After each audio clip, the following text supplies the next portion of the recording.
Hi guys! Welcome to my vlog. In this video guys, ipapakita ko sa inyo ang latest unit ng sidecar na natapos dito sa aming welding shop.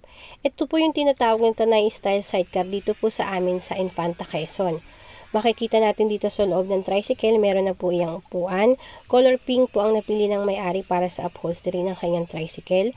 And gusto po niya ang kakaibang design para sa kanyang sidecar. So, pinalagyan po niya ng flooring na fiberglass ang kanyang sidecar at may ipinatong po na spiderweb design. Mga shafting po yan na naging spiderweb. Tinurilyo po yan isa-isa. So, kita po yung sa ilalim, see-through na po yung flooring ng sidecar.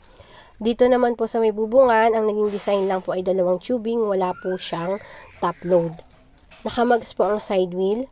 Chameleon paint po ang pintura ng tricycle. Ito po yung nag-iiba-iba ng kulay.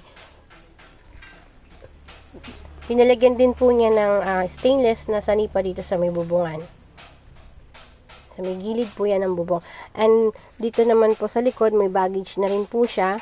Kompleto po ng trapal at talabing itong tricycle na to para pag umuulan po, hindi naman po mababasa ang pasahero, pati na rin po yung driver. Dito naman po sa may driver's area, makikita po natin dyan, meron po yung dalawang salamin, may side mirror po.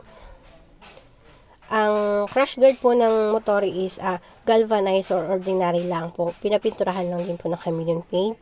And gusto rin po ng may-ari na kakaiba ang design ng driver's cover. So, ayan po, pina-customize po yung design ng driver's cover. HD3 po ang motor na nakasabit po dito sa sidecar. Wala po itong sticker. Ang sukat po ng sidecar niya is 28 inches po.